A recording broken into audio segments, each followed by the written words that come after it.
hoVRboard. All right, I got this on Steam for $16.95. It's for VR only. Let's see what it says about itself.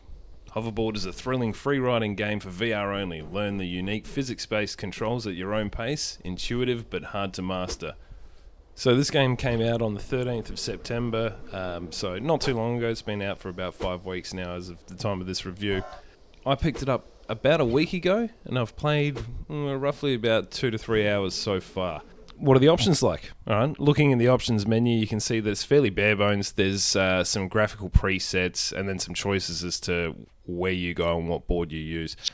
Beyond that, there's not really anything. However, it's not necessarily a negative because, from what I can tell at least, it runs really well and there's not really much to tweak. So if you're having troubles running it, just select something other than beautiful.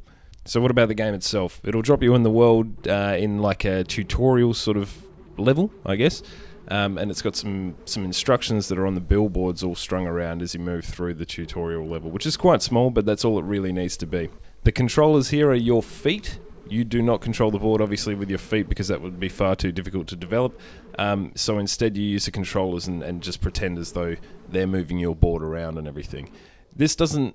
It probably doesn't sound as good as what it actually feels like. It's surprisingly intuitive when it comes to this. I remember from the days when I was a lot younger and I actually used to skate that your hands sort of make those motions anyway. So if you go to ollie or jump or whatever, you generally find that your arms lift in the same fashion that you have to do in this game, which sort of mimic your feet anyway, so that's fine. So once you've figured out how to jump or ollie or whatever you want to call it, you can move on to start doing flip tricks. These are not as easy. On the HTC Vive controllers, you have to use like the touchpad to slide left or right to flip the board, but it can be pretty hard to get it flat before you land. Otherwise you end up landing with the board upside down or with it sideways or whatever. First thing you'll notice as you're skating around and all that kind of thing, or hovering around I should say, is the environment actually looks pretty good. It's a little bit barren, a little bit sparse, but it's actually quite pretty to look at. I did notice after reviewing some of the footage that trees pop in and pop out. They go from like a two-dimensional object to a three-dimensional object. Truth be told, while I was actually in the game, I didn't notice this at all. Most of the time this will happen to you while you're 60 meters up in the air, and you're probably too overwhelmed with being 60 meters up in the air to notice that the tree is like a cardboard cutout until it pops back in as a three-dimensional object. So yeah, that being said, really enjoyed the environment, thought it looked really, really good.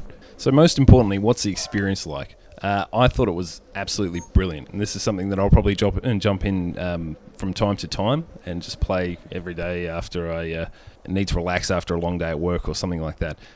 Skating around or hovering around, you really feel like a good sense of speed. Doing the jumps is ultra satisfying.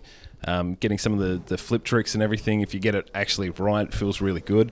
Even just doing things like a simple frontside 180, then hovering switch or whatever, because I do find that because I'm a little bit older, my neck actually starts to hurt because I'm goofy stance, so I look to my right, and if it starts to get a little bit sore, then all I do is do a frontside 180 and start skating switch or hovering switch and do some jump switch, which is a lot of fun.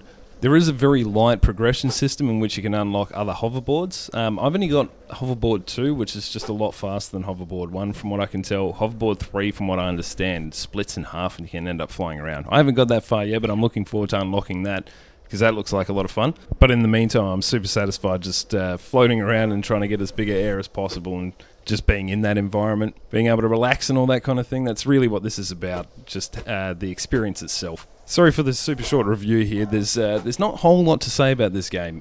Like I said, it's a wicked experience. It has like a light progression system, but ultimately it's just about being in there and having some fun. There's not a whole lot of content, but you don't really need it. It's just go do some big jumps. So if you're looking for something that you can just jump in, have a bit of fun, jump out, not worry about any complexity or anything like that, enjoy yourself after a long day at work or whatever the occasion might be, definitely recommend it.